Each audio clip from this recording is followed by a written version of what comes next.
So if you spend any time on X, you may have seen yesterday the news break that accounts were being banned on Black Ops 2 for running into C isn't sharp and having their accounts boosted to Prestige 16, level 55. Now, I didn't want to break this news. I didn't want to get on here and make a commentary just throwing shade at the franchise because people were saying their accounts were being banned. I wanted to wait and see if Call of Duty made any sort of response, because it's kind of a big deal when you have a ton of people posting on social media that their accounts are being banned because they just happen to play the game. Now, I did tweet at Call of Duty. I said, hey, Call of Duty, can we not ban those affected by something outside of their control and instead ban C isn't sharp? And then I, added Treyarch and the Call of Duty community manager and Call of Duty themselves. And that's the most I wanted to do. I wanted to just kind of put my voice out there and say, hey, Call of Duty, if this is what's actually happening, let's not do that thing. And it turns out I was right for not just immediately jumping on this story and making a video for clicks and views.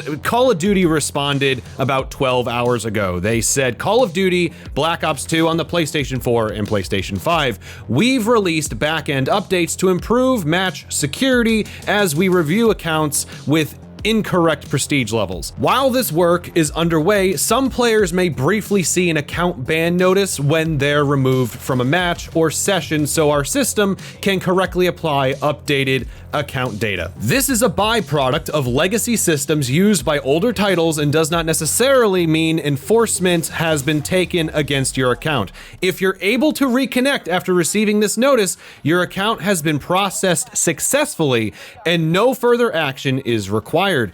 If you're unable to reconnect, your account has been identified for enforcement based on evidence of intentionally obtaining unauthorized prestige levels or other violations of our terms of service, including account manipulation. I saw some predominant Call of Duty content creators, some might call them rage baiters, latch on to this topic so fast. It was like almost instant. They had a video out talking about this about the same time the news actually broke on X. It was incredibly fast. And this is why you need to not just jump to conclusions. And if somebody is immediately jumping to conclusions on breaking news, you need to just kind of take a step back yourself as a viewer and sit there and take everything said with a grain of salt. Because unless something is said directly from the developers or nothing is said after an extended period of time and people are actually being permanently banned and we have actual evidence of that thing and not just screenshots from people.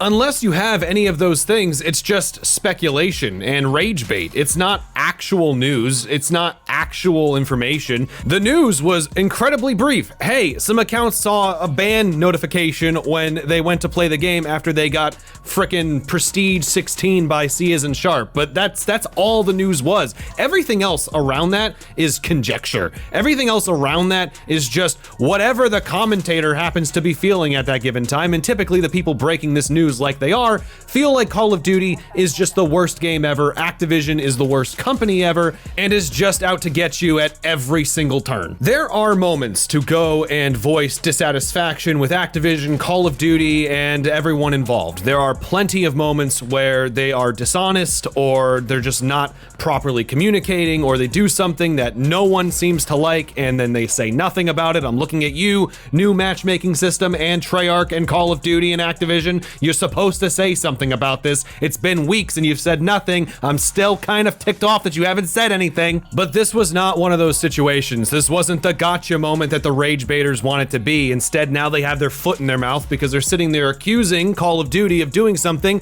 that they weren't doing to begin with. And I highly doubt that the people involved in releasing this information on YouTube as rage bait are going to correct their statements. They're not going to release an update saying, well, actually, I was wrong. Call of Duty was actually doing something good, and we just didn't know it because we didn't wait the few hours it takes for them to release a frickin' post. And if they do release a correction, it's still gonna somehow be Call of Duty's fault for not posting their update fast enough, even though it was posted the same day people started complaining about this thing. We have to break the news instantly. We can't wait for any information. How dare Call of Duty take a couple hours to release an update? How dare they? How dare they not say it instantly? I understand that having these kinds of nuanced opinions is going to be difficult for a lot of people to understand, and it's going to get me labeled a Call of Duty shill, an Activision bootlicker, or whatever other thing certain people within the Call of Duty community want to call me. I get it, I have some nuanced opinions, and that's difficult to comprehend. But at the end of the day, Call of Duty is doing a great thing here. They are updating the ports and they are keeping them alive. I don't think people understand how crazy it is that these ports are getting security updates on the back end. I don't think people understand how crazy it is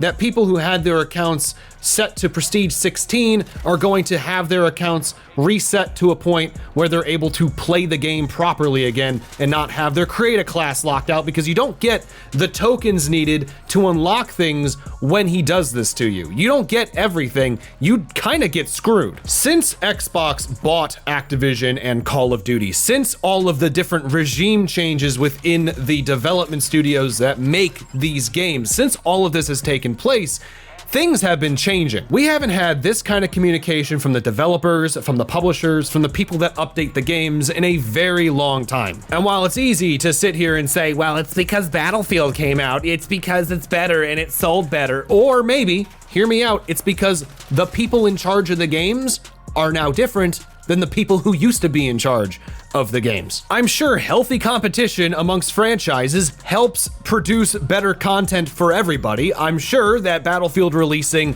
pushed Call of Duty to try new things, try open matchmaking, try mixing things up and making the game a little bit more what people had been asking for years. If you never gave Black Ops 7 a chance and you only listened to the people who hated on the game because you just believe what they say and didn't want to try out the game yourself, you missed out, in my opinion. You missed out on a really good Call of Duty title. This was the first year in a very long time where the developers were listening to feedback and making adjustments throughout the year. They were releasing really good maps, really good guns. The seasonal updates were chock full of content. It was a fun time to be playing Call of Duty. And while yes, you had to get used to a new movement system and there was wall jumping, the wall jumping is barely used, if we're being completely honest. And as far as the movement system is concerned, it's no worse than jetpack shooters from back in the day, and I know everyone played those. I'm not saying this to give you FOMO. I'm not saying this to make you feel bad for not playing Call of Duty this year. If you didn't want to play it and you didn't buy it, it is what it is.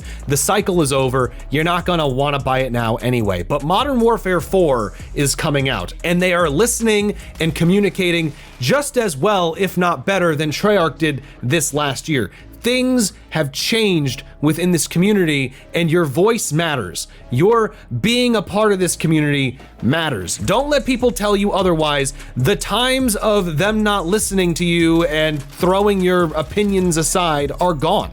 They clearly are listening, they're clearly involved in this community, and I think if there's ever a time to get back into Call of Duty, it's now. Anyways, guys, if you have any thoughts about what I talked about today, leave them down below. If you're new here, hit the subscribe button. If you enjoyed the video, hit the like button, and guys, that's that. I will see you all later.